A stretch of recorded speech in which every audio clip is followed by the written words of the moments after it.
SEER Foundation for the Blind. Welcome to the Special Education Preparatory Class Series, brought to you by SEER Foundation for the Blind. Our passion, special education. बिस्मिल्लाहिर्रहमानिर्रहीम रब्बी इश्रह ली सदरी व यस्सिर ली अमरी वहलुल उक़दतम मिन लिसानी यफ़क़हू क़ौली। अस्सलाम वालेकुम अजीज तलबा व तालिबात, उम्मीद रखता हूँ आप सब बिल्कुल बखैर औफियत होंगे। हम आज की क्लास में आपको खुश आमदीद कहते हैं। आइए आज की क्लास का आगाज करते हैं। Over to miss Rabia. जी बिस्मिल्लाहिर्रहमानिर्रहीम। स्टूडेंट्स, आज का हमारा टॉपिक है आइडिया एक्ट। आइडिया एक एक्रोनियम है, ठीक है। एक्रोनियम क्या होते हैं? वो जिससे एक वर्ड भी बन रहा हो और वो किसी चीज़ का एब्रीविएशन भी हो, इसको कहते हैं एक्रोनियम। ओके, जैसे वीआईसी है ना, तो वीआईसी तो कोई वर्ड नहीं बनता, लेकिन आइडिया IDEA, आइडिया से एक वर्ड बन रहा है, तो इसलिए इसको हम एक्रोनियम कहते हैं, ठीक है। आइडिया किस चीज़ की एब्रीविएशन है? Basically idea stand for individuals with disabilities education act, ठीक है। आई से इंडिविजुअल्स, डी से विद डिसेबिलिटीज, डिसेबिलिटी नहीं डिसेबिलिटीज, और ई से एजुकेशन, ए से एक्ट, ठीक है। अच्छा, आइडिया क्या है? आइडिया अमेरिकन लेजिस्लेशन का एक पार्ट है, एक हिस्सा है। बेसिकली ये एक्ट 1975 में डेवलप हुआ, आइडिया एक्ट, ठीक है। ये 1975 में डेवलप हुआ था, और इनिशियली इस एक्ट का नेम क्या था? Education for all handicap children act. इस आइडिया का जो पुराना नेम था, जब ये 1975 में डेवलप हुआ था, तो इसका पुराना नेम था education for all handicap children act, EHA, ठीक है। और ये EHA के बारे में भी PPSC अक्सर क्वेश्चन करती है कि EHA स्टैंड फॉर, तो ये है education for all handicap children act, ठीक है। और ये एक्ट 1975 में बनाया गया, education for all handicap children act. और ये एक्ट भी अमेरिकन लेजिस्लेशन का एक पार्ट था, education for all handicap children act, ठीक है। अच्छा, इसका पर्पस क्या था? Education for all handicap children act का पर्पस ये था कि वो तमाम चिल्ड्रंस जो कि विद डिसेबिलिटीज़ हैं, विद इम्पेयरमेंट हैं, इम्पेयरमेंट के साथ हैं, ठीक है, उन बच्चों की तालीम का प्रॉपर बंदोबस्त किया जाए। उन बच्चों को, उन चिल्ड्रंस को अलॉन्ग विद साइटेड पीयर्स या पीयर्स विदाउट डिसेबिलिटीज, उन बच्चों के साथ एजुकेट किया जाए, ठीक है। मींस के जो चिल्ड्रन विद डिसेबिलिटीज हैं, उनको चिल्ड्रन विदाउट डिसेबिलिटीज के साथ एजुकेट किया जाए। इस एक्ट का, education for all handicap children का एक्ट का ये पर्पस था, ठीक है। अभी पहले तो हमने इस चीज़ को देखा है ना कि आइडिया क्या है। तो आइडिया जो है वो एक 1975 में education for all handicap children act के नाम से डेवलप हुआ था, और ये अमेरिका का एक पार्ट था, एक लेजिस्लेशन का हिस्सा था, ठीक है। और बाद में हम बात करेंगे आइडिया पे, अभी फिलहाल बात हो रही है education for all handicap children act पर, ठीक है। जिस तरह से चिल्ड्रन विदाउट डिसेबिलिटीज की एजुकेशन का प्रॉपर प्रोग्राम मौजूद है, अच्छा, और उन बच्चों को प्रॉपर पब्लिक स्कूल्स में एजुकेट किया जाता है, इसी तरह education for all handicap children act का ऑब्जेक्टिव भी यही था कि इन बच्चों को, जो चिल्ड्रन विद डिसेबिलिटीज हैं, उनको चिल्ड्रन विदाउट डिसेबिलिटीज के साथ रेगुलर स्कूल्स में इनरोल किया जाए, इनकी एजुकेशन का प्रॉपर अरेंज किया जाए, प्रॉपर बंदोबस्त किया जाए, इन्हें भी free appropriate public education provide की जाए पर्सन्स विद डिसेबिलिटीज को। और इस एजुकेशन की कंप्लीट रिस्पॉन्सिबिलिटी किसकी होगी? गवर्नमेंट की होगी, स्टेट की होगी। मीन्स के रिस्पॉन्सिबिलिटी किसकी होगी? स्टेट की होगी। अच्छा, ये ऑब्जेक्टिव था education for all handicap children act का। अच्छा, अब क्या हुआ? अक्टूबर 1990 में, अक्टूबर 1990 में अमेरिकन कांग्रेस ने, अमेरिकन कांग्रेस क्या है? अमेरिकन कांग्रेस अमेरिका की पार्लियामेंट है, ठीक है। उसने education for all handicap children act को रीनेम कर दिया आइडिया एक्ट के साथ, ठीक है। पहले education for all handicap children act था, बाद में 1990 में इसको रीनेम कर दिया गया आइडिया एक्ट के साथ। मीन्स के इसको रीनेम करके इसका नाम क्या रख दिया? Idea act individuals with disabilities education act, ठीक है। अच्छा, ये चेंजिंग कब हुई थी? अक्टूबर 1990 में, ओके। अच्छा, माइनर अमेंडमेंट कब हुई थी? 1991 में। मीन्स के पर्सन्स विद डिसेबिलिटीज की तारीफ को जो है वो बढ़ाया गया था, इनके लिए कुछ माइनर से काम हुए थे। इस पे बात करना इतना कोई ज़रूरी नहीं है। देन आगे चलते हैं। जो मेजर अमेंडमेंट है वो 1997 में हुई थी, ठीक है। आइडिया एक्ट में जो मेजर अमेंडमेंट थी वो 1997 में हुई, जो मेजर अमेंडमेंट हैं वो पढ़ना ज़रूरी है, ठीक है, उनको देख लेते हैं। इसमें एक जो बेसिक अमेंडमेंट है वो क्या है, regarding the definition of individual with disabilities, ठीक है, एंड इंडिविजुअल विद डिसेबिलिटीज की जो डेफिनेशन है उसके रिगार्डिंग जो है वो इसमें डेवलपमेंट हुई थी कि उनकी जो उनकी नीड्स के अकॉर्डिंग उनके लिए काम किया जाएगा, ठीक है। हाँ, और चिल्ड्रन विद डिसेबिलिटीज मीन्स के जो इंडिविजुअल्स विद डिसेबिलिटी हैं उनकी जो डेफिनेशन है उसके रिगार्डिंग इसमें अमेंडमेंट की गई थी, ठीक है। अब that is why this amendment is called significant amendment, ठीक है। मीन्स के एक विजुअल इम्पेयर्ड पर्सन है, उसकी जो डेफिनेशन है, उसकी जो इंट्रो है उसके अकॉर्डिंग उसमें ये सिग्निफिकेंट हो गया ना कि विजुअल इम्पेयरमेंट है, ठीक है। विजुअल इम्पेयरमेंट के साथ जो पर्सन है उसकी वो एक सिग्निफाई हो गया, ठीक है, उसकी डिसेबिलिटी सिग्निफाई हो चुकी है, तो उसके रिगार्डिंग इसमें जो है वो अमेंडमेंट हुई थी। और उसके अलावा जो 3 ईयर 6 ईयर के इंडिविजुअल विद एक मिनट जी, इंडिविजुअल्स विद डेवलपमेंटल डिलेज हैं, ठीक है।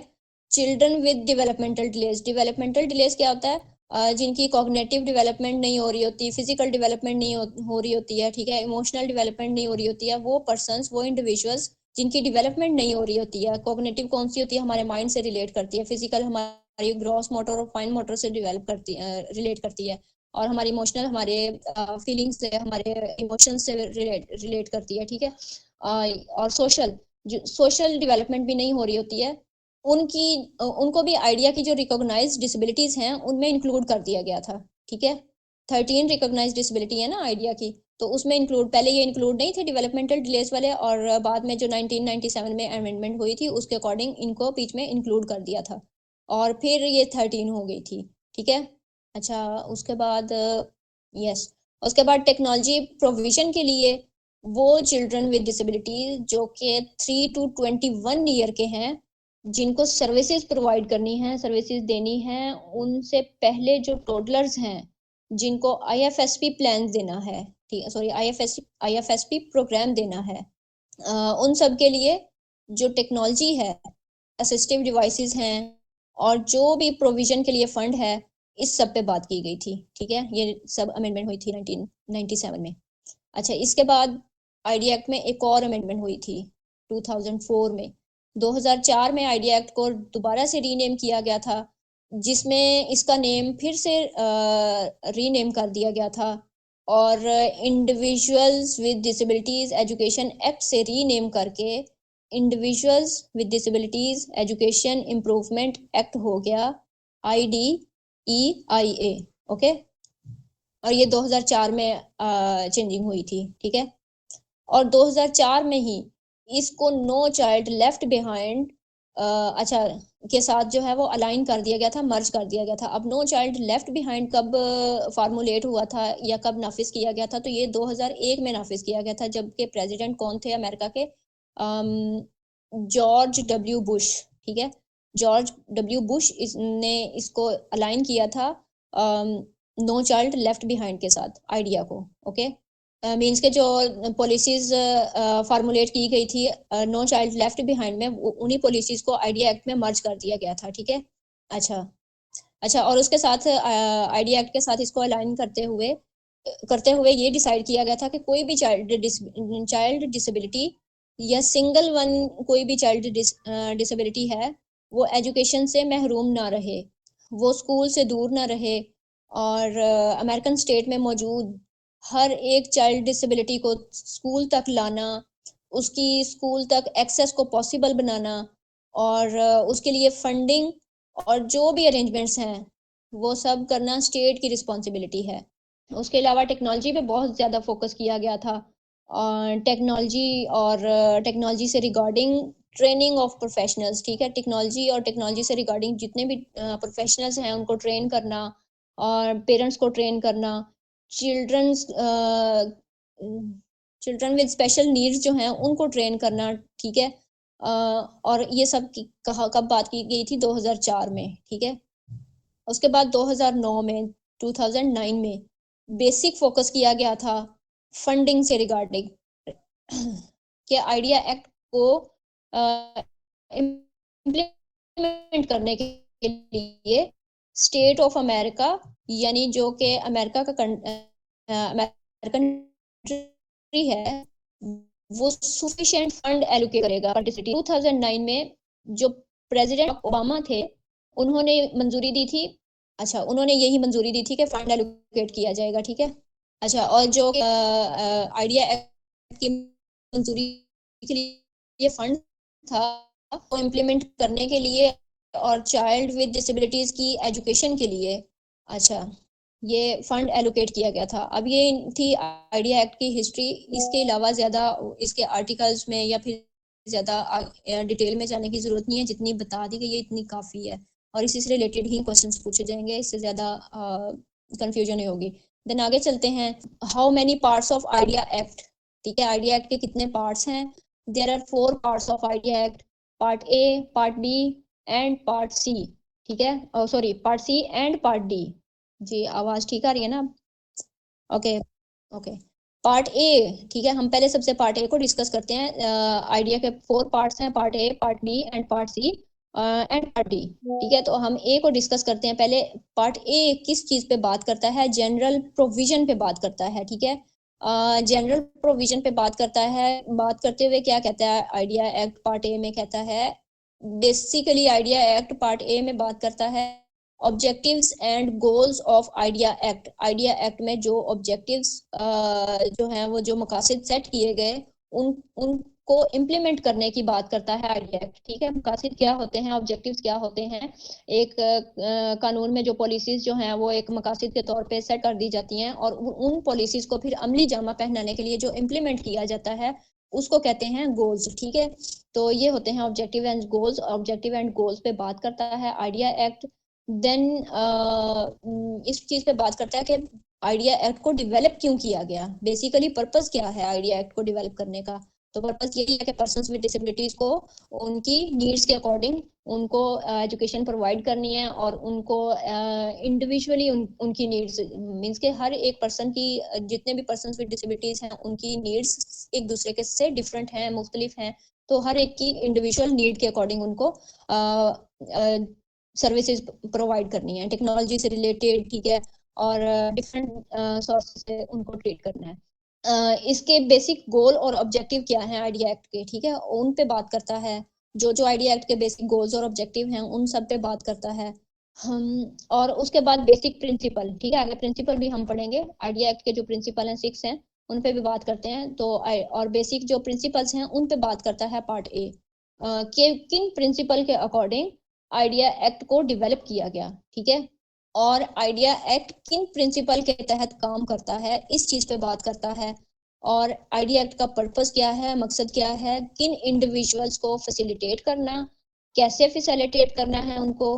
Basically part a general provision पर ही मुश्तमिल है। तो ये पार्ट ए है हमारा, के प्रिंसिपल कौन कौन से हैं, प्रिंसिपल के तहत आइडिया कैसे कैसे काम कर रहा है, ऑब्जेक्टिव्स क्या हैं, गोल्स क्या हैं, इन सब चीजों पे बात करता है, ठीक है। और इसमें बेसिक जनरल प्रोविजन ही है, ठीक है, बेसिक रूल्स रेगुलेशन है आइडिया एक्ट के। और अच्छा, बेसिक ऑब्जेक्टिव गोल्स को डिस्कस करता है आइडिया एक्ट। अच्छा स्टूडेंट्स, इसके बारे में ना यही एक क्वेश्चन आता है कि part A of IDEA Act regarding, ठीक है, part A of IDEA Act regarding, किससे रिगार्डिंग है आइडिया एक्ट? इसका कॉमनली आंसर यही है, जनरल प्रोविजन या फिर objectives and goals of IDEA Act. इन दोनों में से कोई भी आंसर इसका एक्यूरेट हो सकता है। अगर ए और बी आ जाए तो दोनों लगा सकते हैं, और अगर दोनों में से एक ऑप्शन प्रेजेंट हो वहां पर, तो हम दोनों में से एक को चूज कर सकते हैं, ठीक है। पार्ट बी, अब पार्ट बी किस चीज पे बात करता है? जो आइडिया एक्ट का पार्ट बी है वो फोकस करता है डेवलपमेंट ऑफ आईपी, ठीक है, आईपी की डेवलपमेंट कैसे करनी है, किसका आईपी बनाना है, कैसे बनाना है, इन सारी चीजों पे बात करता है। अच्छा आइडिया एक्ट में अब सॉरी आईपी में क्या है, सबसे पहले क्या है एलिजिबिलिटी। तो सबसे पहले एलिजिबिलिटी को डेवलप करता है, ठीक है, पार्ट बी सबसे पहले क्या करता है, सॉरी डेवलप नहीं, डिटरमिन करता है, ठीक है, एलिजिबिलिटी को, कि किन इंडिविजुअल का आईपी डेवलप करना है आइडिया एक्ट के अकॉर्डिंग। अच्छा, जो एलिजिबिलिटी क्राइटेरिया है वो क्या है, वो ये है कि अकॉर्डिंग टू आइडिया जो रिकॉग्नाइज 13 डिसेबिलिटीज हैं, मींस के इंडिविजुअल्स जो हैं वो इन 13 डिसेबिलिटीज में किसी एक में फॉल करता हो, 13 की 13 जो डिसेबिलिटीज हैं आइडिया एक्ट की, उन 13 में ये फॉल करता हो इंडिविजुअल, या एक से ज्यादा डिसेबिलिटीज में फॉल करता हो। जैसे होता है ना कि एक डेफ ब्लाइंड, ठीक है, डेफ ब्लाइंड, ये एक तो हो गया डेफ, और दूसरी डिसेबिलिटी क्या है, ब्लाइंड। तो डेफ ब्लाइंड क्या है, आइडिया की रिकॉग्नाइज्ड डिसेबिलिटी में से एक है, तो ये दो डिसेबिलिटीज हो गई हैं, तो एक से ज्यादा डिसेबिलिटीज में फॉल करता हो, ठीक है। और उसकी एज कितनी हो, 3 to 21 ईयर हो। आइडिया की रिक्वायर्ड एज है 3 to 21 ईयर। इन्हीं बच्चों का जो है वो आईपी डेवलप हो सकता है, 3 से 21 साल तक के जो बच्चे हैं। अच्छा, उस बच्चे की जो इम्पेयरमेंट या डिसेबिलिटी है, उसकी उसकी एजुकेशन को एडवर्सली इफेक्ट करती हो। हमने डेफिनेशन पढ़ी थी ना आइडिया की, कि वो इफेक्ट करती है एजुकेशन, एडवर्सली इफेक्ट करती है पर्सन्स विद डिसेबिलिटी की एजुकेशन को। तो ये इस चीज पे बात की थी कि आइडिया एलिजिबिलिटी ये होगी कि या तो वो 13 डिसेबिलिटी में से किसी एक में फॉल करता हो, या एक डिसेबिलिटी से ज्यादा डिसेबिलिटीज में फॉल करता हो। मीन्स के दो डिसेबिलिटीज भी हो सकती हैं, या अगर ब्लाइंड है, ब्लाइंड के साथ उसको स्पीच प्रॉब्लम भी हो सकता है, ठीक है। तो ये इस तरह दो डिसेबिलिटीज में फॉल करता हो। इसके अलावा क्या एलिजिबिलिटी क्राइटेरिया क्या है आईपी डेवलप करने का, कि वो उसकी जो एजुकेशन है वो एडवर्सली इफेक्ट हो रही हो, मीन्स के उसकी डिसेबिलिटी सिग्निफिकेंट हो, नुमाया हो, अहम हो, ठीक है। अच्छा, एलिजिबिलिटी क्राइटेरिया पे बात हो गई। देन आगे चलते हैं। उसके बाद ये बात करता है पार्ट बी, आईपी डेवलप करने का तरीका क्या है। सबसे पहले एलिजिबिलिटी क्राइटेरिया को देखता है, फिर देखता है, बात करता है कि आईपी को डेवलप कैसे करना है, किस तरह से आईईपी डेवलप किया जाएगा इंडिविजुअल्स का। अच्छा, मल्टी डिसिप्लिनरी टीम पे बात होती है इसी पार्ट में, पार्ट बी में। टीम के मेंबर्स कौन होंगे, किस किस मेंबर की क्या क्या रिस्पॉन्सिबिलिटी है, और पेरेंट्स का इसमें क्या रोल है आईईपी बनाने में, ठीक है। यानी ओवरऑल जो पार्ट बी है ये development of implementation of IP पे बात करता है, कि आईपी डेवलप करने पे, और फिर आईपी जो आईपी डेवलप हो गया फिर उसको इम्प्लीमेंटेशन कैसे, उसकी इम्प्लीमेंटेशन कैसे करनी है, इस चीज पे बात करता है, ठीक है। कि जो बच्चे को चाइल्ड विद डिसेबिलिटी को free appropriate public education provide करनी है वो कैसे करनी है, इस सब चीज पे बात करता है। लीस्ट रिस्ट्रिक्टिव इन्वायरमेंट में और किस तरह से आईपी डेवलप करना है। लीस्ट रिस्ट्रिक्टिव इन्वायरमेंट क्या होता है, पर्सन्स विद डिसेबिलिटीज को रेगुलर स्कूल्स में उनकी नीड्स के अकॉर्डिंग एजुकेशन प्रोवाइड करना, बगैर किसी रिस्ट्रिक्शन के, बगैर किसी रुकावट के, ठीक है। उनकी नीड्स के अकॉर्डिंग उनको जो है वो एजुकेशन प्रोवाइड करना, और उनको वो फैसिलिटीज प्रोवाइड करना जो उनकी नीड्स के अकॉर्डिंग है। अच्छा, आगे चलते हैं। अच्छा, आईपी डेवलप करने के स्टेक होल्डर लोग कौन कौन से हैं, इस चीज पे बात करता है। जिस तरह से अब स्टेक होल्डर में कौन कौन आ जाते हैं, लोकल एजुकेशन एजेंसी आ जाती है, मकामी जो तालीम होती है, ठीक है। डिस्ट्रिक्ट कोऑर्डिनेटर है, स्कूल एडमिनिस्ट्रेशन है, और पेरेंट्स हैं। इन सब पे पार्ट बी बात करता है। आईपी को आगे पढ़ेंगे विद इन डिटेल, परेशान नहीं होइएगा स्टूडेंट्स, इंशाल्लाह आईपी को पढ़ेंगे कि आईपी डेवलप कैसे करना है, मल्टी डिसिप्लिनरी टीम क्या होती है, ठीक है, कंपोनेंट्स ऑफ आईपी, ये सब कुछ हम इंशाल्लाह नेक्स्ट वाले लेक्चर में पढ़ेंगे। और आईएफएसपी के बारे में बहुत डिटेल से डिस्कस करेंगे, अर्ली इंटरवेंशन के बारे में करेंगे बात। तो ये आइडिया एक्ट पहले पढ़ना जरूरी था, इसलिए मैंने फिर इसको पहले सिलेक्ट किया है। देन आगे चलते हैं पार्ट सी पे।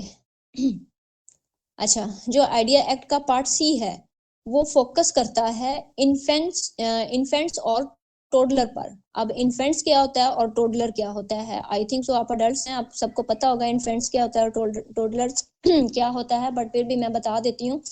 इन्फेंट्स और टोडलर के वो बच्चे जिनकी एज 3 ईयर से कम है,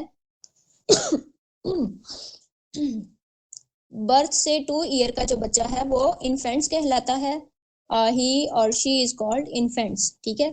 और 2 ईयर से 3 ईयर का जो बच्चा है, he and she is called toddler, okay. तो बर्थ से जो 3 ईयर के बच्चे हैं वो क्या कहलाते हैं, टोडलर्स। इन्फेंट्स और टोडलर कहते हैं, ठीक है। 2 साल तक के इन्फेंट्स हैं और 2 से 3 साल तक का जो है वो टोडलर है। अच्छा, अब उनको जो सर्विसेज दी जाती है ना, बर्थ से लेकर 3 साल के बच्चों को, टोडलर्स को, इन्फेंट्स को जो सर्विसेज दी जाती हैं उन पे बात करता है part C. According to IDEA act part C बात करता है, दैट इज कॉल्ड आईएफएसपी। अब इसको कहते हैं आईएफएसपी, ठीक है। आईएफएसपी में बच्चे की एज कितनी होती है, 3 ईयर्स तक, और वो इनफैक्ट बर्थ से लेकर 3 ईयर तक। अच्छा, यहाँ पे थोड़ी सी चीज़ मैं ऐड कर देती हूँ कि पहले जब बच्चा एट रिस्क पे होता है ना, डायग्नोज नहीं होता, तो क्या होता है, वो तब उसको अर्ली इंटरवेंशन जो है ना, वो टीम असेस कर रही होती है, ठीक है। वो डिफरेंट स्क्रीनिंग के जरिए, स्क्रीनिंग टेस्ट के जरिए हार्ट बीट उसमें चेक की जाती है, बच्चे की फिजिकल एबिलिटीज को और कॉग्निटिव एबिलिटीज को, डिफरेंट एबिलिटीज को स्क्रीनिंग टेस्ट और डिफरेंट टेस्ट के जरिए डायग्नोज किया जाता है, ठीक है। तब तक बच्चा एट रिस्क पे होता है क्योंकि वो डायग्नोज नहीं होता, वो होती है अर्ली इंटरवेंशन, ठीक है। अब अर्ली इंटरवेंशन टीम का ही पार्ट है IFSP, ठीक है। IFSP जो है ना, जब बच्चा डायग्नोज हो जाता है उसके बाद अर्ली इंटरवेंशन टीम बच्चे को रेफर कर देती है किसके पास, IFSP टीम के पास, ठीक है। इंडिविजुअलाइज्ड फैमिली सर्विसेज प्रोग्राम, ठीक है। इसका ये एब्रीविएशन पूरा वर्ड ये है, ठीक है। अच्छा, आगे चलते हैं। Individualised family service programme. फिर जब बच्चा डायग्नोज हो जाता है, डायग्नोज होने के बाद फैमिली सर्विसेज प्रोग्राम टीम जो है उसके पास रेफर कर दिया जाता है। फिर जो IFSP टीम है वो बच्चे की पेरेंट्स को, फैमिली को गाइड करती है, गाइडलाइन प्रोवाइड करती है, ठीक है, कि बच्चे को ट्रीट कैसे करना है, इसको ओरिएंटेशन मोबिलिटी आपने कैसे सिखानी है, और इस तरह से ये फिर आएगी बच्चे को आपने किस स्टेज पे जो है वो स्कूल में भेजना है, और बच्चे की डेवलपमेंट, ओवरऑल डेवलपमेंट कैसे करनी है उस चीज़ पे, बच्चे को कौन सी मेडिसिन देनी है, या फिर डिसेबिलिटी जो है वो ओवरकम हो सकती है, नहीं हो सकती, या डिसेबिलिटी जो है उसको रिहेबिलिटेट करने के लिए आपने कैसे बच्चे को लीड करना है, इस सारी चीज़ पे IFSP बात करती है, ठीक है। तो ये पार्ट सी में सब कुछ डिस्कस हुआ था आइडिया के IFSP के बारे में। पार्ट बी में IP के बारे में डिस्कस हुआ, पार्ट सी में IFSP के बारे में डिस्कस हुआ, ओके। अच्छा, अब individualised family service programme infants toddlers disabilities जो हैं और उनकी फैमिलीज को दिया जाता है, ठीक है। क्योंकि जो फैमिलीज हैं उन्होंने अपने चाइल्ड विद डिसेबिलिटी को, जो इन्फेंट्स और टोडलर्स हैं, उनको फोकस करना होता है, ठीक है। उनको फोकस करना होता है ना, पेरेंट्स ने, फैमिली ने उनको फोकस करना होता है। तो और जो इन्फेंट्स, टोडलर और जो डिसेबिलिटीज हैं उनकी जो अर्ली इंटरवेंशन है, अर्ली इंटरवेंशन जो है, जो ये ऑलरेडी मैं बता चुकी हूँ, अर्ली इंटरवेंशन पार्ट सी में ही डिस्कस होता है और ये IFSP का पार्ट है, बल्कि IFSP अर्ली इंटरवेंशन का पार्ट है, ठीक है। हाँ, IFSP के तहत इन इन्फेंट्स और टोडलर्स को जो विद डिसेबिलिटीज हैं उनकी जो अर्ली इंटरवेंशन है उस पर कैसे काम हो सकता है, ठीक है। EI कहते हैं, अर्ली इंटरवेंशन की शॉर्ट मुखफ़फ़ जो है ना, शॉर्ट एब्रीविएशन वो ये है, EI। अच्छा, प्रोफेशनल जो है वो पेरेंट्स के साथ कोलैबोरेट करके किस तरह से इन बच्चों की जो भी पॉसिबल इंटरवेंशंस हैं, वो चाहे मेडिकल इंटरवेंशन है या जो भी पॉसिबल रेमेडीज हैं, ठीक है, उस पे कैसे काम करना है। तो इसके लिए जो सारा प्लान है पार्ट सी में ही डिस्कस हुआ है, ठीक है। पार्ट डी पे बात करते हैं अब हम, पार्ट डी। अच्छा, जो पार्ट डी है वो फोकस करता है प्रोविजन ऑफ असिस्टिव टेक्नोलॉजी पर, ठीक है, कि पर्सन्स विद डिसेबिलिटीज को असिस्टिव टेक्नोलॉजी प्रोवाइड करनी है, कैसे प्रोवाइड करनी है, उनकी असिस्टिव टेक्नोलॉजी उनकी नीड के अकॉर्डिंग कौन कौन सी हैं, इस सब पे बात करता है पार्ट डी, ठीक है।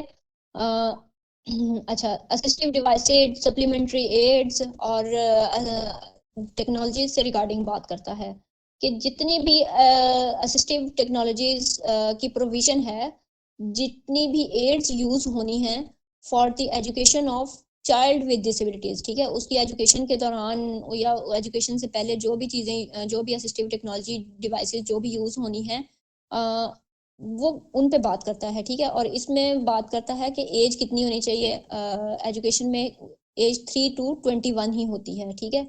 और उससे पहले एक तो दौरान एजुकेशन हो गया ना कि असिस्टिव डिवाइसेस कैसे प्रोवाइड करनी है, और एक एजुकेशन से पहले, और एजुकेशन से पहले कितनी है, जो इन्फेंट्स और टोडलर्स हैं उनके लिए जो डिवाइसेस और टेक्नोलॉजीज रिक्वायर्ड हैं वो कैसे प्रोवाइड करनी है, या उनकी नीड्स कौन कौन सी हैं और वो देनी है, ठीक है।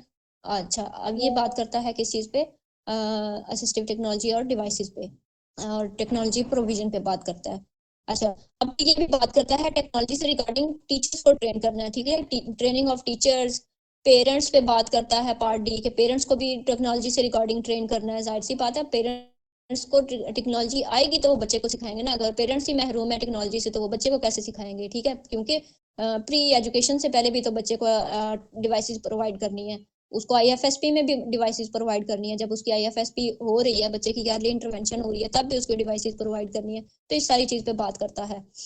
इसके साथ साथ पार्ट डी बात करता है ट्रांजिशनल प्लानिंग पे बात करता है। ट्रांजिशनल प्लानिंग, ठीक है, ट्रांजिशनल क्या कि बच्चे को ट्रांजिशन कैसे प्रोवाइड करनी है। बच्चा पहले लेवल पे है, फिर दूसरे लेवल पे चला गया, ठीक है, पहले प्राइमरी तक है, फिर मिडिल तक चला गया, फिर सेकेंडरी और पोस्ट सेकेंडरी और फिर देन आगे आगे, ठीक है। तो वो इस चीज पे भी बात करता है। ITP इसको कहते हैं, ITP। ट्रांजिशनल प्लानिंग क्या है? Transition means move from one point to another point, ठीक है, और move from one destination to another destination. तो ट्रांजिशन प्लानिंग में बेसिकली फोकस किस चीज पे होता है कि उन इंडिविजुअल्स के लिए प्लानिंग करनी है, वो इंडिविजुअल्स, वो चाइल्ड जो कि अपना सेकेंडरी लेवल कंप्लीट कर चुके हों, ठीक है, उनके लिए डिसाइड करना है। उनकी स्ट्रेंथ और नीड्स की असेसमेंट करके, फंक्शनल लोकेशन को असेसमेंट करने के बाद, उनकी जो फंक्शनल असेसमेंट है वो करने के बाद, कि उनकी स्ट्रेंथ, नीड्स को, एटीट्यूड को देखते हुए कि उन बच्चों को सेकेंडरी एजुकेशन से पोस्ट सेकेंडरी एजुकेशन की तरफ कैसे भेजना है, ठीक है, और या फिर उनको वोकेशनल ट्रेनिंग की तरफ भेजना है, या एम्प्लॉयमेंट की तरफ भेजना है। तो ये बात करता है पार्ट डी। या इंडिपेंडेंट लिविंग के लिए, आज़ादाना उनको रहने के लिए, इंडिपेंडेंट लिविंग के लिए उनको रेडी करना है, ठीक है, इस चीज़ पे बात करता है। तो ये ही प्लान किया जाता है ट्रांजिशनल प्लानिंग में, ITP में, ठीक है। अब चाइल्ड विद डिसेबिलिटी का जिसकी एज 14 ईयर है या 14 ईयर से ज़्यादा है, ठीक है, उसके लिए इंडिविजुअलाइज्ड ट्रांजिशनल प्लान बनाया जाता है। अच्छा, एक चीज़ मैं आपको बता दूं स्टूडेंट्स, यहाँ पे 14 ईयर है, ठीक है, हमारी जो क्रक्स है उसमें 16 ईयर लिखा हुआ है कि ITP कितने बच्चों को देना है, 16 ईयर को। तो इस चीज़ में कंफ्यूज होने की ज़रूरत नहीं है। एग्जैक्ट जो आंसर है इसका वो 14 ईयर है। अगर 14 ईयर का ऑप्शन ना हो तो 16 को चूज कर सकते हैं, देन 14 ही चूज करेंगे आप, ठीक है, क्योंकि 14 या 14 से ऑनवर्ड का है ना, तो 14 से ऑनवर्ड 15 में भी दी जा सकती है, 16 में भी दी जा सकती है, ठीक है। तो अगर 14 हो तो 14 को सिलेक्ट करना मस्ट है, अगर 14 ना हो तो फिर आप 16 को, या अगर 16 भी नहीं है तो फिर 15 को सिलेक्ट करना जरूरी है, ठीक है। देन आगे चलते हैं। इसमें IP टीम के साथ साथ कैरियर काउंसलर भी ऐड होते हैं, ठीक है। जो ट्रांजिशनल प्लानिंग की जाती है तो इसमें कैरियर काउंसलर्स जो हैं वो भी ऐड होते हैं IP में।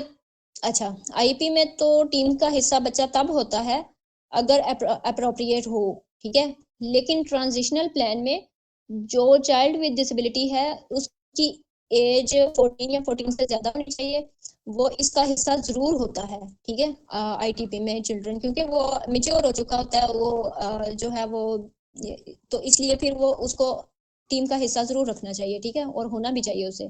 अच्छा, बेसिकली पार्ट डी फोकस किस चीज पे करता है? Provision of assistive devices and transitional planning पर बात करता है, ठीक है। हाँ, और इसके लिए जो भी ट्रेनिंग है, फंड एलोकेशन है, फंड सबको पार्ट डी डिस्कस करता है। अच्छा, और 2 मिनट आगे चलते हैं। अच्छा, एक चीज और है ट्रांजिशनल प्लानिंग में, नेचुरल ट्रांजिशन पॉइंट्स, ठीक है। ट्रांजिशनल प्लानिंग में एक चीज मैं मिस कर गई थी, वो ये है ट्रांजिशनल पॉइंट्स, ठीक है। पार्ट डी इसको भी डिस्कस करता है। नेचुरल ट्रांजिशन पॉइंट क्या है? नेचुरल ट्रांजिशन पॉइंट बेसिकली ये हैं कि जब बच्चे ने, हाँ जी जी, अच्छा, नेचुरल ट्रांजिशन पॉइंट्स क्या हैं बेसिकली? मींस के जब बच्चे ने, इन्फेंट्स और टोडलर ने, ठीक है, सबसे पहले स्टेज कहाँ से शुरू होती है ट्रांजिशन की? इन्फेंट्स और टोडलर से, ठीक है। घर से स्कूल में एडमिशन के लिए आना है, that is a first transition point, ठीक है। पहला पॉइंट क्या है कि इन्फेंट्स और टोडलर, जब अब मतलब 3 साल तक तो हो गया ना टोडलर, ठीक है, उसके बाद जब उसने स्कूल में एजुकेशन के लिए आना है, पहला ट्रांजिशन पॉइंट क्या है? ये वाला है, ठीक है। दूसरा क्या है? प्राइमरी लेवल एजुकेशन से, अब स्कूल तक तो आ गया, जब स्कूल में आ गया तो मीन्स कि उसने प्राइमरी लेवल तक एजुकेशन ले ली, ठीक है। अब प्राइमरी लेवल तक जब उसने ले ली, उसके बाद क्या करना है? एलिमेंट्री लेवल एजुकेशन पे उसने आना है, ठीक है, या फिर मिडिल लेवल एजुकेशन पे जाना है, that is called next transition point, second transition point, okay. Then आगे चलते हैं। मिडिल लेवल से जब सेकेंडरी लेवल एजुकेशन पे जाना है, सेकेंडरी लेवल पे, ठीक है, तो another transition point, okay, third transition point. Then और जब बच्चे को एक स्कूल से दूसरे स्कूल में शिफ्ट करना है, स्कूलिंग चेंज करनी है उसकी, ठीक है, दैट इज आल्सो ट्रांजिशन। तो ये पॉइंट्स हैं ट्रांजिशन के, ठीक है। इसके अलावा फिर या फिर उसको एम्प्लॉयमेंट दिलवानी है, ठीक है, या फिर उसको वोकेशनल ट्रेनिंग दिलवानी है, तो ये सब क्या है, नेचुरल पॉइंट्स हैं ट्रांजिशन के, ओके। आगे चलते हैं। ये बेसिकली 4 पार्ट्स हो गए आइडिया के, इन पे बात होगी बड़ी डिटेल में। देन आगे चलते हैं प्रिंसिपल्स ऑफ आइडिया एक्ट। अभी ये बहुत लॉन्ग पढ़े हैं अच्छा, बात करते हैं आगे। अच्छा, कितने प्रिंसिपल्स हैं आइडिया एक्ट के? There are 6 pillars and 6 principles of IDEA act. Pillars और प्रिंसिपल एक ही चीज है, इसमें कंफ्यूज होने की जरूरत नहीं है। There are 6 pillars of IDEA act and there are 6 principles of IDEA act, ठीक है, दोनों सेम ही चीज है, एक दूसरे के अल्टरनेट नेम है, ओके। आगे चलते हैं। These are 6 pillars and 6 principles of IDEA act. Number 1, IP, ठीक है। आईपी क्या है? आईपी एक रिटन डॉक्यूमेंट है और ये इंडिविजुअल्स विद डिसेबिलिटीज का बनाया जाता है, ठीक है। इंडिविजुअलाइज्ड एजुकेशन प्रोग्राम मींस के वो इंडिविजुअल को एजुकेशन कैसे प्रोवाइड करनी है, उसकी नीड्स, इसके बारे में हम आईपी को अलग से डिस्कस करेंगे, ठीक है। ज्यादा डिटेल में जाने की जरूरत नहीं है क्योंकि आईपी एक अलग से टॉपिक है। फिर यहाँ पे आईपी को पढ़ेंगे तो फिर बहुत लॉन्ग हो जाएगा, 2 घंटे यहीं पे लग जाएंगे। देन आगे चलते हैं, ठीक है। तो कल ही आईपी का टॉपिक हमारा स्टार्ट होगा, ओके। अच्छा, इसमें एज कितनी होती है? इसमें एज मैं अभी से बता देती हूँ, आईपी में एज होती है 3 to 21 ईयर, पीछे डिस्कस भी हो चुका है, ठीक है। आगे चलते हैं। फ्री अप्रोप्रिएट टू प्रिंसिपल्स का free appropriate public education, FAPE, ठीक है, FAPE, free appropriate public education. Then 3 है लीस्ट रिस्ट्रिक्टिव एनवायरनमेंट, LRE। ये एजुकेशन आपने याद रखने हैं सबके, किसी का भी पूछा जा सकता है। LRE, least restrictive environment. 3 pillars हो गए, 3 प्रिंसिपल्स हो गए। देन आगे 4 है अप्रोप्रिएट असेसमेंट एंड इवैल्यूएशन, ठीक है। आगे 5 है पेरेंट्स प्रोफेशनल पार्टिसिपेशन कोलैबोरेशन, ठीक है। कोलैबोरेशन के साथ जो है वो पेरेंट्स की पार्टिसिपेशन होनी चाहिए प्रोफेशनल्स के साथ। आगे नंबर 6 है प्रोसीजरल सेफगार्ड। अब 1 by 1 हम इनको डिस्कस करते हैं, आईपी को हम अलग से डिस्कस करेंगे, इसलिए यहाँ पे नहीं कर रहे। बस इतना बता दिया कि इसमें एज कितनी होती है और ये रिटन डॉक्यूमेंट होता है और ये हर इंडिविजुअल का बनाया जाता है। देन आगे चलते हैं। Free appropriate public education, fap को हम डिस्कस करते हैं, FAPE को, ठीक है। इसमें क्या है, free appropriate public education provide करनी है किसको? चिल्ड्रन विद डिसेबिलिटीज को। अच्छा, अकॉर्डिंग टू आइडिया, किस तरह से प्रोवाइड करनी है? आइडिया के अकॉर्डिंग प्रोवाइड करनी है, ठीक है। अच्छा, अब ये जो है ना, ये एजुकेशन कैसे प्रोवाइड करनी है, ये एजुकेशन देना स्टेट की रिस्पॉन्सिबिलिटी है और क्वालिटी एजुकेशन प्रोवाइड करनी है पर्सन डिसेबिलिटीज को, अल्हम्दुलिल्लाह। आगे है लीस्ट रिस्ट्रिक्टिव एनवायरनमेंट, LRE। अच्छा, LRE पे हम बात कर रहे थे, ठीक है। LRE क्या है? Least restrictive environment, okay. Least restrictive environment में क्या बात होती है? मींस के जो चाइल्ड विद डिसेबिलिटीज हैं उसको लीस्ट रिस्ट्रिक्टिव एनवायरनमेंट में एजुकेशन देनी है, ठीक है। लीस्ट रिस्ट्रिक्टिव एनवायरनमेंट में एजुकेशन देनी है। अब लीस्ट रिस्ट्रिक्टिव एनवायरनमेंट क्या है? रेगुलर स्कूल के अंदर पर्सन्स विद डिसेबिलिटीज को एनरोल करना है, ठीक है, उनकी नीड्स के अकॉर्डिंग। इसमें लीस्ट रिस्ट्रिक्टिव एनवायरनमेंट में इंपॉर्टेंट बात यह है कि जो चाइल्ड विद डिसेबिलिटीज हैं, पर्सन्स विद डिसेबिलिटीज हैं, उसे मैक्सिमम एक्सटेंट तक रेगुलर स्कूल में रख के पढ़ाना है, ठीक है। उसकी जो प्लेसमेंट है वो मैक्सिमम पॉसिबल एक्सटेंट तक रेगुलर स्कूल में होनी चाहिए, ठीक है। चिल्ड्रन विदाउट डिसेबिलिटीज के साथ, रेगुलर स्कूल्स में कौन होते हैं? हमारे चिल्ड्रन विदाउट डिसेबिलिटीज, वो चिल्ड्रन होते हैं जो बगैर किसी डिसेबिलिटी के होते हैं। और रेगुलर स्कूल में रहते हुए उसे स्पेशलाइज्ड इंस्ट्रक्शन प्रोवाइड करनी है, ठीक है। वहां पर स्पेशल एजुकेशन टीचर और regular teacher, general education teacher, ये दोनों एक दूसरे के अल्टरनेट नेम है, जनरल एजुकेशन टीचर और रेगुलर टीचर, ठीक है। तो इन दोनों की, स्पेशल एजुकेशन टीचर और जो जनरल एजुकेशन टीचर है, इन दोनों की आपस में कोलैबोरेशन होनी चाहिए।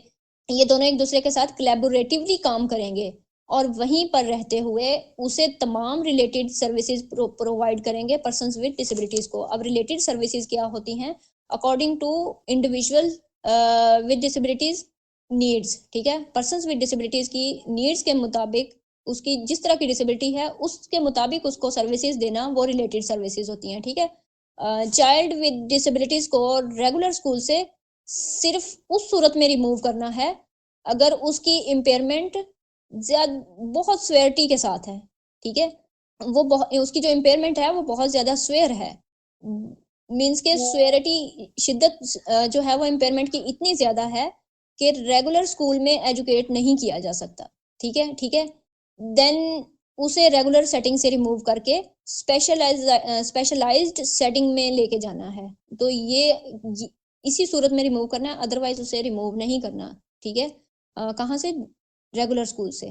अच्छा, तो उससे इंडिविजुअल्स को मोस्टली क्या करना है, लीस्ट रिस्ट्रिक्टिव इन्वायरमेंट ही प्रोवाइड करना है, ऐसा माहौल प्रोवाइड करना है जहाँ पे पर्सन्स विदाउट या चिल्ड्रन विदाउट डिसेबिलिटीज की डेवलपमेंट हो रही है, ताकि उसके मुताबिक ही वो एक दूसरे के साथ कम्युनिकेट कर सकें, जो विदाउट डिसेबिलिटीज हैं वो अपने उन फेलोज की जो डिसेबिलिटीज के साथ हैं उनकी नीड्स को समझ सकें, उनको हेल्प आउट कर सकें। तो इस चीज पे बात करता है लीस्ट रिस्ट्रिक्टिव इन्वायरमेंट, चाहे उसकी प्लेसमेंट जो है वो रेगुलर स्कूल में है या चाहे सेग्रीगेशन में है। सेग्रीगेशन क्या होता है? जहाँ पे उसको स्पेशलाइज्ड इंस्ट्रक्शन दी जाती हैं, जो हमारे स्पेशल एजुकेशन सेंटर्स हैं वो हमारे सेग्रीगेशन टर्म में यूज होते हैं, ठीक है। उसे लीस्ट रिस्ट्रिक्टिव इन्वायरमेंट ही प्रोवाइड करनी है, ठीक है। फ्लेक्सिबल इन्वायरमेंट प्रोवाइड करना है, फ्लेक्सिबल इन्वायरमेंट देना है इंडिविजुअल को, पर्सन्स विद डिसेबिलिटीज को, चिल्ड्रन विद डिसेबिलिटीज को उसकी नीड के अकॉर्डिंग देना है, ठीक है। उसे अकोमोडेशन, मॉडिफिकेशन और अडेप्टेशन प्रोवाइड करनी है, ठीक है। इसको भी हम आगे पढ़ेंगे, अकोमोडेशन क्या होती है, मॉडिफिकेशन क्या होती है और अडेप्टेशन क्या होती है, ठीक है। अच्छा, आगे चलते हैं। अप्रोप्रिएट नंबर 4 पॉइंट क्या है? Appropriate assessment and evaluation. अब बच्चे की जो है वो असेसमेंट भी करनी है और उसकी इवेल्युएशन भी करनी है, ठीक है, अप्रोप्रिएट तरीके के साथ। चाइल्ड विद डिसेबिलिटी की अप्रोप्रिएट असेसमेंट और इवेल्युएशन होनी चाहिए, ठीक है। अच्छा, आगे है। अच्छा, कंप्रीहेंसिव प्रेजेंट लेवल और ऑफ एकेडमिक, ठीक है। उसका जो एकेडमिक है, उसकी जो तालीम है, उसका जो प्रेजेंट लेवल है वो उस पे, और उसकी जो फंक्शनल परफॉर्मेंस है उसको डिटरमिन करना है, ठीक है। जो इसका 4 नंबर पे प्रिंसिपल है, 4 नंबर पे पिलर है, वो क्या कहता है कि पर्सन्स विद डिसेबिलिटी की जो एजुकेशन, उसकी जो एकेडमिक का जो फंक्शनल परफॉर्मेंस लेवल है उसको डिटरमिन करना है, उसका तयन करना है कि बच्चा किस हद तक लर्न कर रहा है, ठीक है। किसके थ्रू करना है? अप्रोप्रिएट असेसमेंट के थ्रू। अप्रोप्रिएट असेसमेंट करनी है, ये नहीं कि डंडी मार जानी है, डंडी नहीं मारनी है, ठीक है ना। असेसमेंट करनी है और बिल्कुल एक्यूरेट वे से करनी है। ये नहीं कि हमने असेसमेंट की नहीं और बस ठीक है, असेसमेंट की नहीं है बस ठीक है जी, बच्चे को अगली क्लास में कर दो। असेसमेंट करें आप, ठीक है, उसके बाद बच्चे को करें, जैसे हम आपकी असेसमेंट करते हैं इसी तरीके से। नंबर 5 पे है पेरेंट्स। अच्छा, नंबर 5 पे इसका प्रिंसिपल है पेरेंट्स प्रोफेशनल्स पार्टिसिपेशन और कोलैबोरेशन, ठीक है। अब पेरेंट्स की प्रोफेशनल्स के साथ कोलैबोरेशन होनी चाहिए, इस चीज पे बात करता है प्रिंसिपल 5, ओके, कि सारे प्रोग्राम में पेरेंट्स और प्रोफेशनल्स का, पेरेंट्स और टीचर्स का प्रॉपर पार्टिसिपेशन होनी चाहिए, प्रॉपर एक दूसरे के साथ इनकी कोलैबोरेशन होनी चाहिए। जब तक पेरेंट्स कोलैबोरेशन नहीं होगी, बच्चे की एजुकेशन पे, ग्रूमिंग पे प्रॉपर काम नहीं हो सकता, ठीक है। अब सिर्फ डिसेबिलिटीज नहीं, जहां पे भी आप चले जाए ना, कोलैबोरेशन के साथ ही काम होता है। एक टीम है, ठीक है, एक एनजीओ है या फिर एक स्कूल है, वो एक दूसरे के साथ कोलैबोरेशन पे, और कोलैबोरेशन होगी तो पर्सन्स विद डिसेबिलिटीज की भी डेवलपमेंट और उनकी असेसमेंट भी और फिर उनकी जो परफॉर्मेंस है वो भी होगी ना। अगर कोलैबोरेशन ही नहीं है तो फिर मतलब दुनिया से कट होके बैठ गए हैं, ठीक है। तो एक जो कंट्री है वो भी कोलैबोरेशन के साथ चल रहा है, तो किसी भी चीज के रूल्स एंड रेगुलेशन कोलैबोरेशन के साथ ही चलते हैं, ठीक है। आगे चलते हैं। 6 क्या है? Procedural safeguard, and last point है हमारा, लास्ट प्रिंसिपल है, लास्ट पिलर है, ठीक है। 6 प्रिंसिपल है प्रोसीजरल सेफगार्ड। अच्छा, इसमें क्या देखना है? इसमें देखना है आईईपी और आईएफएसपी, इसका क्या तरीकाकार है, ठीक है। किन किन प्रोसीजर्स को अडॉप्ट करना है, मीन्स के किन किन तरीकाकार को अडॉप्ट करना है आईपी डेवलप करते हुए, आईएफएसपी बनाते हुए, ठीक है। IFSP भी एक रिटन डॉक्यूमेंट है ना, पहले रिटन डॉक्यूमेंट बनता है, ठीक है, उसके बाद जो है वो मल्टी डिसिप्लिनरी टीम होती है बीच में, ठीक है, उसमें कौन कौन से लोग होते हैं, काम कर रहे होते हैं, उसके बाद इसके कंपोनेंट्स होते हैं, ठीक है, कंपोनेंट्स बनाए जाते हैं कि बच्चे का प्रेजेंट लेवल देखा जाता है, बच्चे की परफॉर्मेंस, फिर पेरेंट्स के साथ, फैमिली के साथ कंसल्ट किया जाता है, इस तरह से। तो आगे चलते हैं, खैर ये इनको हम बाद में डिस्कस करेंगे। अच्छा, तो किन किन प्रोसीजर को, अच्छा, उस रिटन डॉक्यूमेंट पे फिर ओवरऑल जितनी भी टीम होती है ना, उसके सिग्नेचर भी होते हैं, ठीक है। तो ये है। अच्छा, किन किन प्रोसीजर को अडॉप्ट करना है, कब कब अडॉप्ट करना है उन प्रोसीजर्स को, कहाँ कहाँ पे जो है वो उनको अडॉप्ट करना है, और कैसे अडॉप्ट करना है, ठीक है जी। तो ये था हमारा idea act, individuals with disabilities education act. हमने इसकी हिस्ट्री पे बात की, हमने इसके पिलर्स पे बात की, प्रिंसिपल पे बात की है, एंड आइडिया एक्ट के 4 पार्ट्स पे बात की है, विद इन डिटेल बात हुई है। Thanks for watching. Sierra Foundation is committed to find employment and entrepreneurship opportunities through research and skill development for the people with blindness. For more details, visit our website blindseer.org. blindseer.org. Email us at contact@blindseer.org. WhatsApp us at 037053070850.